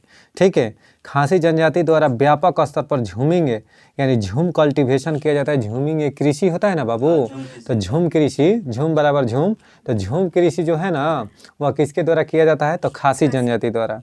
अभी आपसे क्वेश्चन पूछता है कि झूम कृषि में क्या होता है ना, कि झूम कृषि में कृषि का स्थानांतरण होता है। जैसे कृषि को 1 बार 2 बार उपयोग करने के बाद जब वहाँ की उर्वरता समाप्त हो जाती है तो फिर वहाँ से हट करके दूसरे जगह जंगलों को साफ करके पुनः वहाँ पर खेती की जाती है। यही कृषि की झूमिंग कहलाती है, यानी झूम कृषि कहलाती है। ठीक है, अभी सुनिए, हाला मत कीजिए। अभी पूछेगा कि नागालैंड में वनों के विनाश का मुख्य कारण क्या है? तो झूम कृषि। क्या है बाबू? झूम कृषि। उसके बाद उत्तराखंड में भी वनों के विनाश का क्या कारण है? तो झूम कृषि। समझ में आ रहा है ना? बताइए कि कत्था बनाने वाली अनुसूचित जनजाति कौन सी है? तो खैरवार। खैरवार जो जनजाति है वह कत्था बनाने वाली जनजाति है। आपको ये कि ये सॉरी कत्था क्या कर रहे हैं, हमारा नहीं समझ में आ रहा है। तो कत्था दोस्त पनामा में जो नहीं हम लोग लगाते हैं वही कत्था। और कत्था किस वृक्ष से बनाया जाता है? अभी हाल फिलहाल में दरोगा के सेट में आया था कि कत्था जो है किस वृक्ष से बनाया जाता है? तो खैर वृक्ष से। किससे? खैर वृक्ष से कत्था बनाया जाता है। और कत्था जो पनामा में नहीं दोस्त मिलाते हैं वही क्या करता है ना कि कत्थ जो है ना चूना के साथ मिलकर लाल रंग में बदल जाता है। किस रंग में? इसीलिए जब पान आदमी खाता है ना तो उसमें चूना मिलाता है, कत्थ मिला के देता है ना तो वही लाल कर देता है मुहावा। समझ में आ गया? अब तो कत्था बनाने वाली अनुसूचित जनजाति कौन सा है? तो खैरवार। कत्था किससे बनता है बाबू? तो खैर वृक्ष से। किससे? खैर वृक्ष के छाल से। हाँ बोलो। इधर होता है ना। और किधर होता है ये इतना कहला पूछते हो? ठीक है, पेड़वा ये पूछेगा कहाँ होता है। सुनो, ठीक है, सुनो ध्यान से। देखो, किस जनजाति के रसोई घर को लाल बंगला कहते हैं? किस जनजाति के रसोई घर को लाल बंगला कहते हैं? ठीक है, तो भुंजिया जनजाति। कौन सा?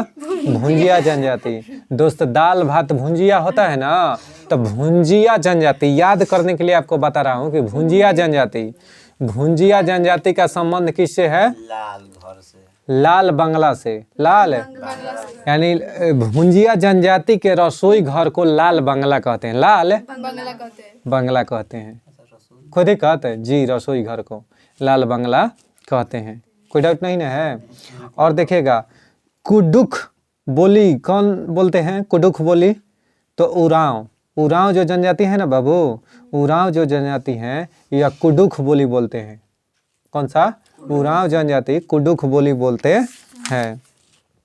कि जनजाति की आजीविका पारंपरिक रूप से बांस पर आधारित है, तो कमार जनजाति की जीविका जो है ना पूर्णतः बांस पर आधारित है। अब बांस किसकी प्रजाति है बाबू? घास की। घास की प्रजाति बांस है। आप पूछेगा कि सबसे बड़ी घास कौन सी है, तो बांस। इसको ग्रीन गोल्ड का दर्जा दिया गया। किसको? बांस को। कोई दिक्कत है? अब ब्लैक गोल्ड किसे कहते हैं? कोयला पेट्रोलियम को ब्लैक गोल्ड कहा जाता है, यानी काला सोना पेट्रोलियम को कहा जाता है। ठीक है, कमार जनजाति की आजीविका बांस पर आधारित होती है। यह क्या करते हैं ना कि बांस को चीर फाड़ के हस्तकला द्वारा, हस्तशिल्पों द्वारा अपना सामान बनाकर उसको बेचता है। कौन सा? कमार जनजाति। ठीक है, बिल्मा नृत्य किस जनजाति द्वारा किया जाता है? तो बैगा जनजाति द्वारा। कौन सा? बिल्मा नृत्य किस जनजाति द्वारा? बैगा जनजाति। गोदने वाली अनुसूचित जनजाति कौन से है? तो ओझा जो जनजाति है ना दोस्त, वह गोदने वाली जनजाति है। हाँ, ओझा। ठीक है, कोई दिक्कत? चलिए आगे बढ़ते हैं हम लोग। चलिए दोस्त, दिल्ली सल्तनत के प्रशासन के बारे में आज हम लोग जानेंगे कि जितने भी दिल्ली सल्तनत के शासन थे ना, उनके प्रशासन के बारे में जानते हैं कि कौन कौन क्या क्या किए, कौन कौन सा किस विभाग के गठन किया था, क्या क्या किया था। इसके बारे में हम लोग A to Z चीज़ जानेंगे। ठीक है, जो कि आए दिन हमेशा दरोगा इस समय क्वेश्चन में पूछा, BPSC वगैरह में पूछ चुका है। ठीक है, यह घटना चक्र का क्वेश्चन होने जा रहा है दोस्त, ध्यान से सुनिएगा। इससे पहले भी घटना चक्र का ही सब चल रहा है। गुलाम वंश के सुल्तानों ने 1206 से 1290 ईस्वी तक शासन किया था। गुलाम वंश कब से बाबू? तो 1206 से 1290 तक। कोई दिक्कत है? उसके बाद में गुल खिले तो सांस लो, यानी गुलाम वंश, खिलजी वंश, तुगलक वंश, ठीक है, लोदी वंश और शायद, ठीक है, तब लोदी वंश। कोई दिक्कत है? तो देखिए 1206 से 1290 तक कौन? तो गुलाम वंश। 1290 से 1320 तक खिलजी वंश खिले। तुगलक वंश बाबू तो 1320 से 1412 ईस्वी तक शासन किया। कौन बाबू? तुगलक वंश। 1412 ईस्वी तक।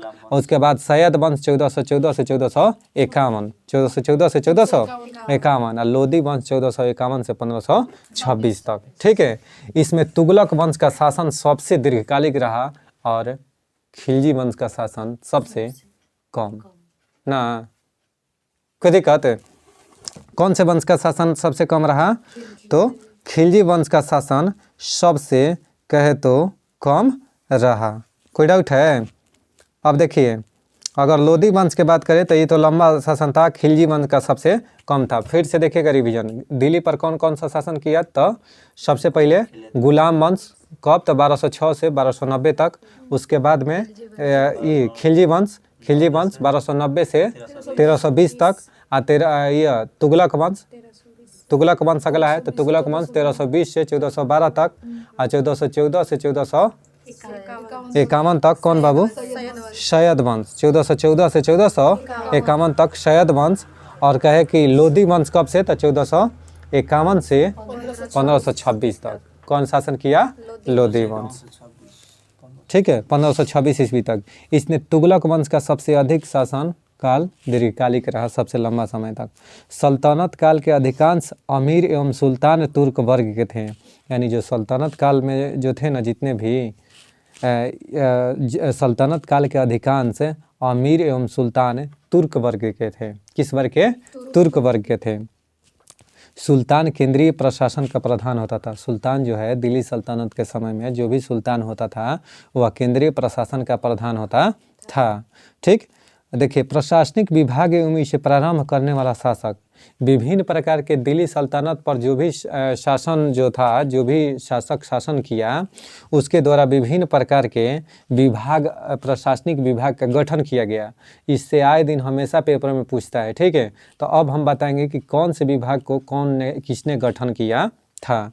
देखिए पूछेगा कि दीवान मुस्तखराज का गठन किसने किया था बाबू, स्थापना किसने किया था? तो अलाउद्दीन खिलजी। किसने? अलाउद्दीन खिलजी। यह राजस्व विभाग था। यह भी पूछता है कि दीवान मुस्तखराज का संबंध किससे है?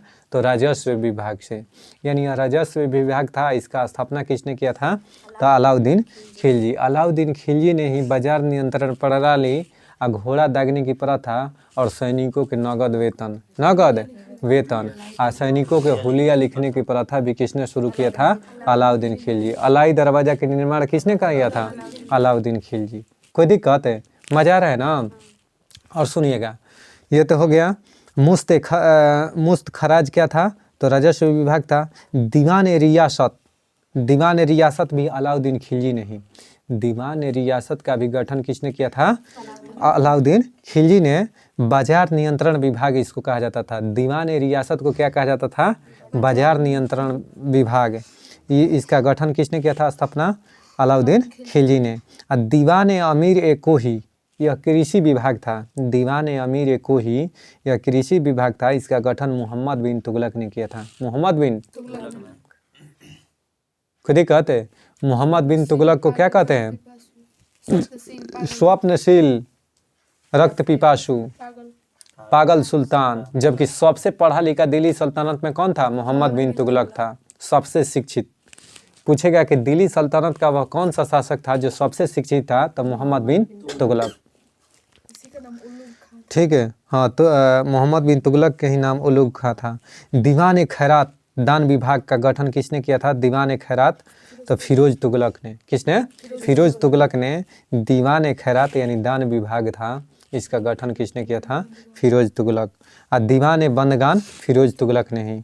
दीवान बंदगान और दीवान खैरात इस दोनों का गठन फिरोज तुगलक। लेकिन दीवान अमीर कोही का रचना किसने किया था गठन? तो मोहम्मद बिन तुगलक। और दीवान रियासत और दीवान मुस्तखराज यह दोनों का अलाउद्दीन खिलजी। बहुत शुक्रिया। देखिए दीवाने अर्ज यह क्या करता था बाबू? तो सैन्य विभाग से संबंधित है। दीवान ए अर्ज किससे संबंधित है? सैन्य विभाग से संबंधित है। दीवान रिसालत किससे संबंधित है? तो धार्मिक मुद्दों से संबंधित, विदेशी मामलों की देखरेख से संबंधित है। देखिए धार्मिक मुद्दों से भी संबंधित है और विदेशी मामलों की देखरेख से भी संबंधित है दीवाने रिसालत। दीवाने अर्ज सैन्य विभाग से। दीवाने इंसा सरकारी पत्र व्यवहार से संबंधित है। सरकारी जो पत्र आता था ना, पत्र व्यवहार, वो से दीवाने इंसा। दीवाने बिजारत का संबंध किससे है? वित्तीय मामलों से संबंधित है या राजस्व विभाग से। किससे बाबू? राजस्व विभाग से या वित्तीय मामलों से संबंधित दीवाने बिजारत है।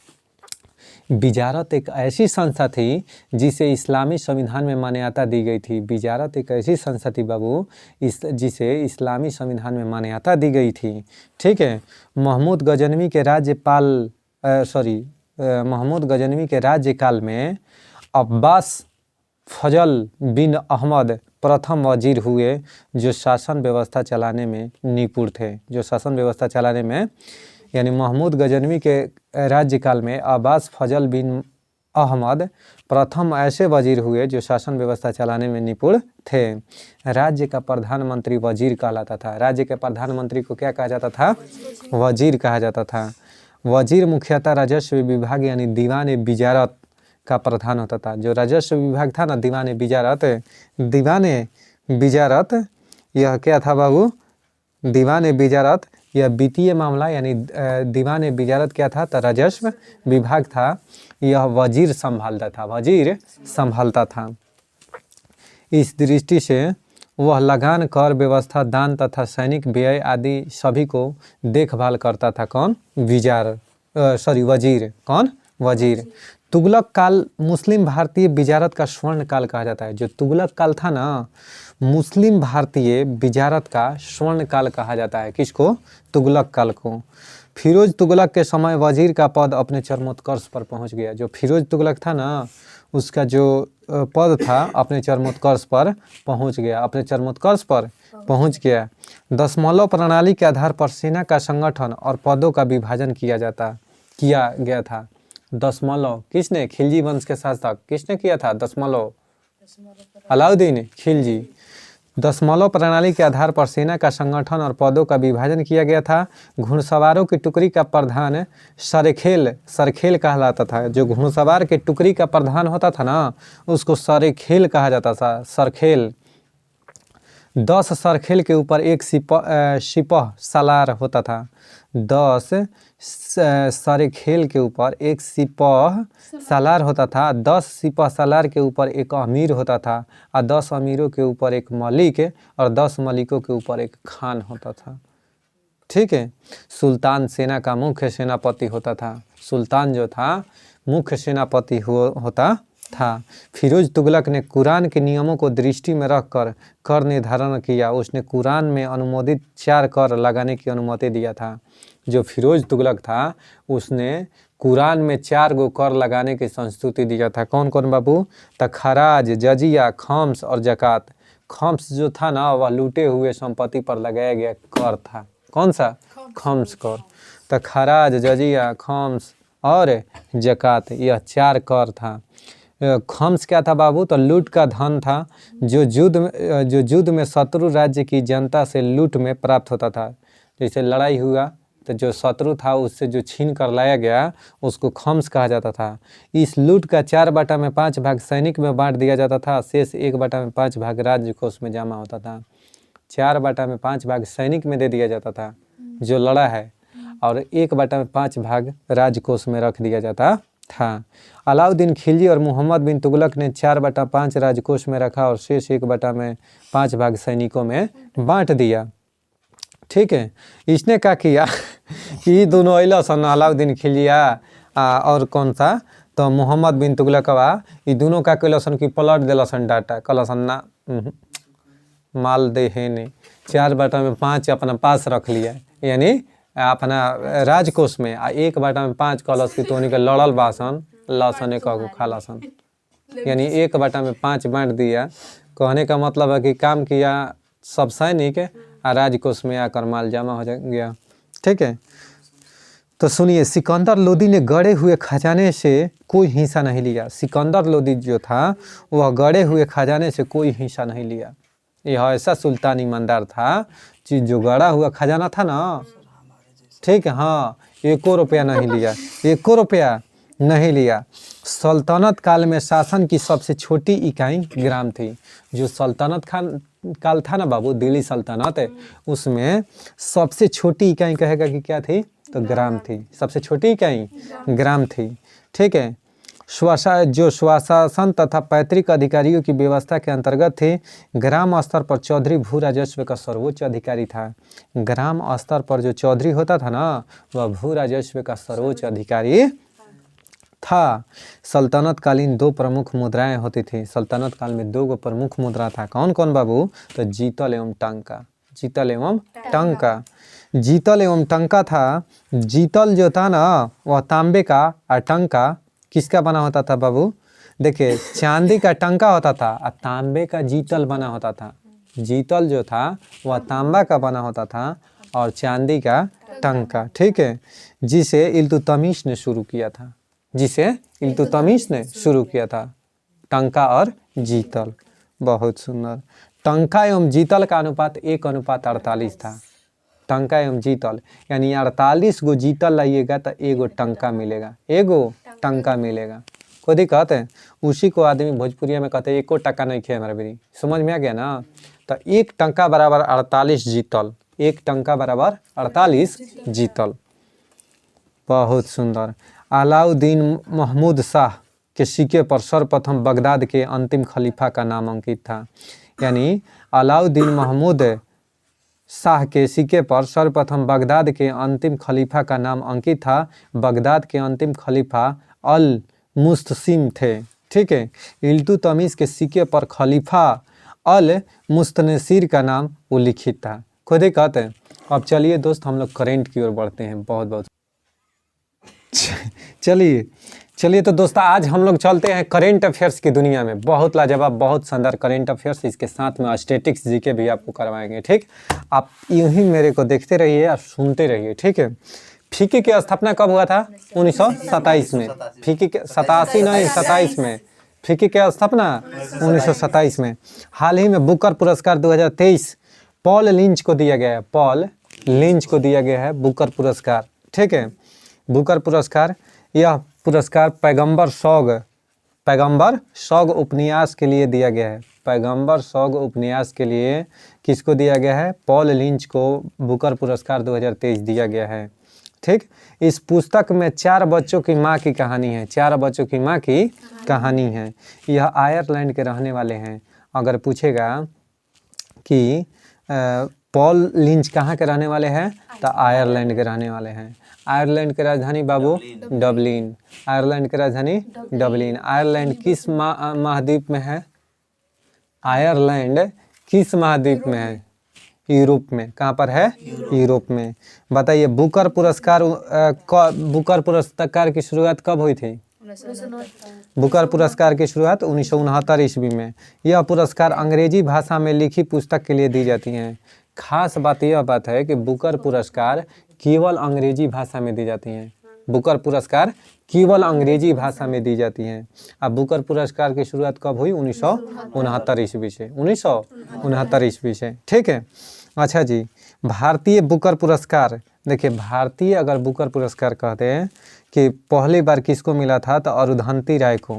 अरुंधति कब बाबू? 1997 में। अरुंधति राय को, भारतीय महिला हैं अरुंधति राय, फर्स्ट महिला Arundhati Roy, the God of a small thing. इनकी पुस्तक इतना बार यह पेपर में पूछा हुआ है कि the God of a small thing किसकी पुस्तक है, तो अरुंधति राय के। ठीक है, इसके लिए मिला है किसको बाबू? तो अरुंधति राय को बुकर पुरस्कार कब मिला था? 1997 में। अब पहला पुरुष जिसको बुकर पुरस्कार मिला था तो सलमान रुश्दी। इनको 1981 में। कब? 1981 में मिडनाइट चिल्ड्रन के लिए। मिडनाइट चिल्ड्रन के लिए इनको बुकर पुरस्कार मिला था। मिडनाइट चिल्ड्रन के लिए किसको? सलमान रुश्दी को। एन एरा ऑफ डार्कनेस किसकी पुस्तक है? सलमान रुश्दी का ही। A suitable boy Vikram Seth. A suitable boy Vikram Seth. अंतर्राष्ट्रीय बुकर पुरस्कार 2023 जॉर्जी गॉस्पिडोनो को टाइम शेल्टर उपन्यास के लिए दिया गया है। अगर पूछेगा कि अंतर्राष्ट्रीय बुकर पुरस्कार 2023 किसको दिया गया बाबू, तो जॉर्जी गॉस्पिडोनो को। जॉर्जी गॉस्पिडोनो को टाइम शेल्टर उपन्यास के लिए दिया गया है। यह पुरस्कार 2022 में गीतांजलि श्री को रेत की समाधि के लिए, यानी कहेगा कि अंतर्राष्ट्रीय बुकर पुरस्कार 2022 किसको दिया गया था, तो गीतांजलि श्री को द टॉम्ब ऑफ सैंड यानी रेत की समाधि के लिए दिया गया था। वंस देयर वाज, याद है? When I was teach you कि टॉट यू। ठीक है, जब मैं तुम्हें पढ़ाया था। कभी कहते अंतर्राष्ट्रीय बुकर पुरस्कार 2023 किसको? जॉर्जी गॉस्पिडोनो को टाइम शेल्टर उपन्यास के लिए दिया गया था। हाल ही में भारतीय तटरक्षक बल ने 9वां राष्ट्रीय प्रदूषण प्रतिक्रिया अभ्यास नेट पोलरेक्स वडिनार गुजरात में आयोजित किया है। कहाँ पर बाबू? हाँ, नेट पोलरेक्स का आयोजन कहाँ हुआ है? वडियार गुजरात में। यह भारतीय तटरक्षक द्वारा। तो पूछ देगा कि तटरक्षक दिवस यानी कोस्ट गार्ड दिवस, भारतीय तटरक्षक बल दिवस कब मनाया जाता है, तो 1 फरवरी को। 1 फरवरी को भारतीय तटरक्षक दिवस मनाया जाता है। ठीक है, इंडियन कोस्ट गार्ड के वर्तमान में हेड कौन है बाबू? राकेश पॉल। कौन है? राकेश पॉल। ठीक है, अगर पूछेगा कि हरिमऊ शक्ति अभ्यास, हरिमऊ शक्ति अभ्यास किसके बीच हुआ है? तो भारत और मलेशिया के बीच, भारत और मलेशिया के बीच हरिमऊ शक्ति अभ्यास। साल्वेक्स अभ्यास भारत और अमेरिका के बीच, साल्वेक्स अभ्यास किसके बीच बाबू?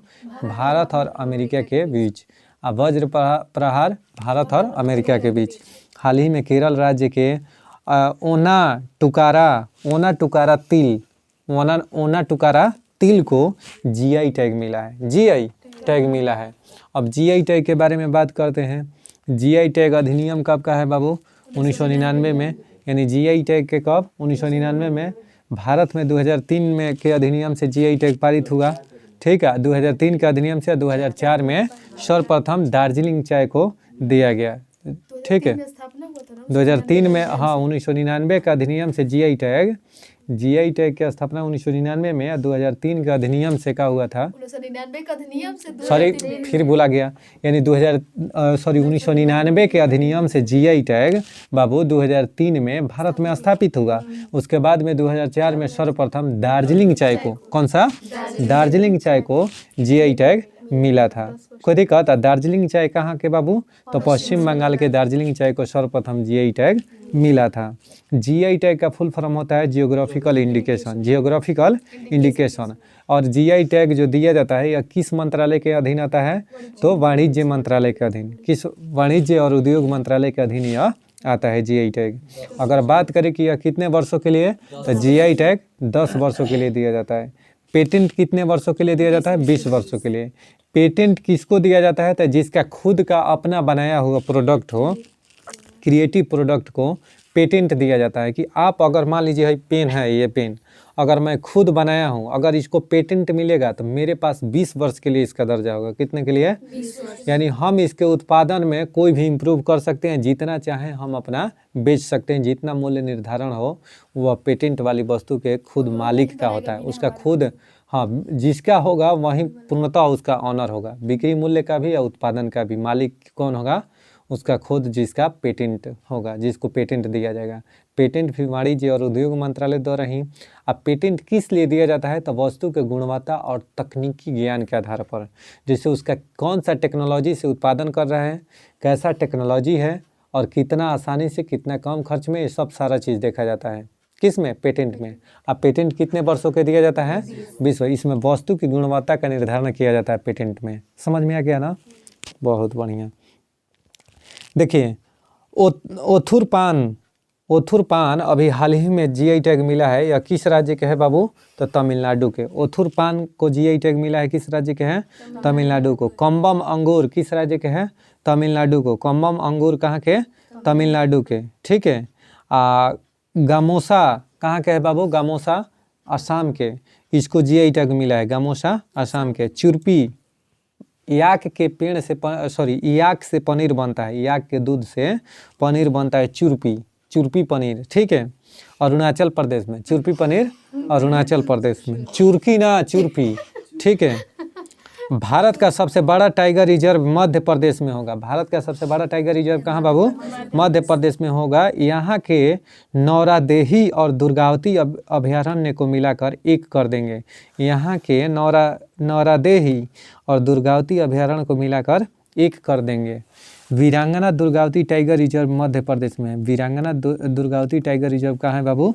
मध्य प्रदेश में। दम्फा राष्ट्रीय उद्यान मिजोरम में। भारत सरकार ने प्राकृतिक गैस बायोगैस सम्मिश्रण योजना को 2025-26 से अनिवार्य करने की घोषणा किया है। भारत सरकार ने प्राकृतिक गैस बायोगैस सम्मिश्रण के, प्राकृतिक गैस और बायोगैस के सम्मिश्रण योजना को 2025 से 26 से अनिवार्य करने की घोषणा किया है।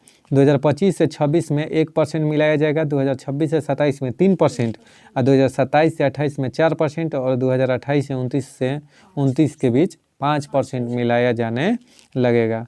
हाल ही में पहला विश्व सतत परिवहन दिवस 2023 है 26 नवंबर 2023 को मनाया गया। हाल ही में विश्व सतत परिवहन दिवस कब मनाया गया बाबू? 26 नवंबर। संविधान दिवस कब मनाया गया? 26 नवंबर। राष्ट्रीय दुग्ध दिवस कब मनाया गया? 26 नवंबर। 26 नवंबर। अंतर्राष्ट्रीय दुग्ध दिवस 1 जून को। अच्छा, सतत परिवहन सतत विकास इसका थीम है। यानी सतत परिवहन दिवस कब मनाया गया? 26 नवंबर। इसको याद रखना इसलिए कि यह पहली बार इस बार मनाया गया है 2023 में सतत परिवहन दिवस। ठीक है, इसका उद्देश्य है कि सतत परिवहन सतत विकास। उद्देश्य है ग्रीन हाउस गैस को कम करना, ग्रीन हाउस गैस को कम करना। कोई दिक्कत है?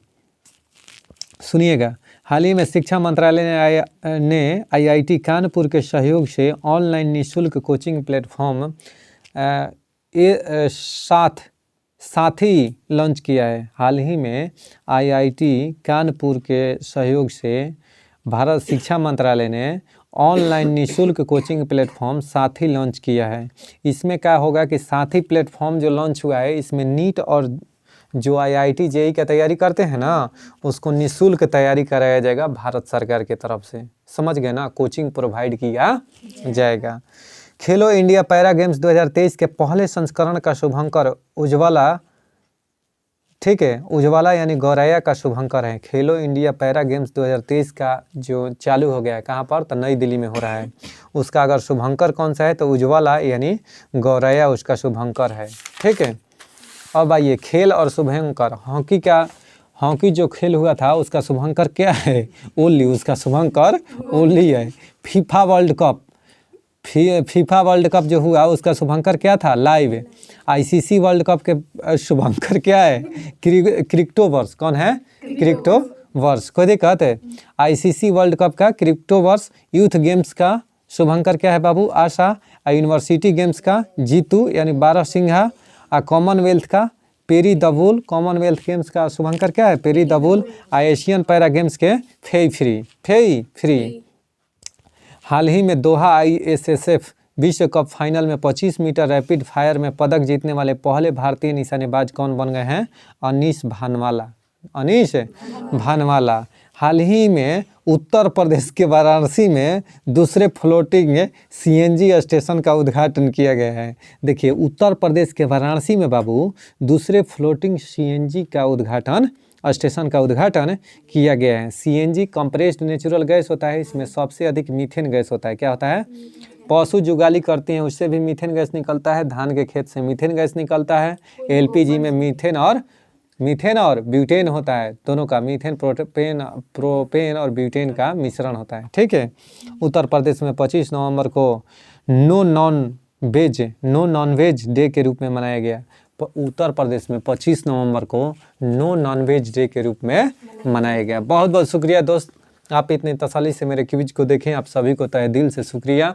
ऐसे ही दुलार प्यार बरसाते रहें और मेरे क्विज को ज़्यादा से ज़्यादा हो सके तो शेयर सब्सक्राइब कर दें और अपने ग्रुप में भी इस क्विज को दोस्त शेयर करें। हम भी पढ़िए रहे हैं, ठीक ना, इसलिए आप भी पढ़ रहे हैं तो थोड़ा सा एक कोशिश कीजिए कि अपने ग्रुप में, टेलीग्राम चैनल पर जहाँ भी हो, इस ग्रुप को सेंड करें। जितना से जितना हो सके लड़कों को कनेक्ट करें।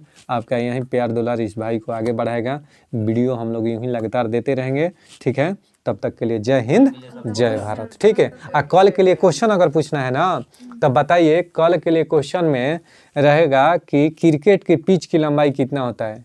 क्रिकेट के पिच की लंबाई कितना होता है? आपको कमेंट बॉक्स में रिप्लाई देना है। बहुत बहुत शुक्रिया दोस्त।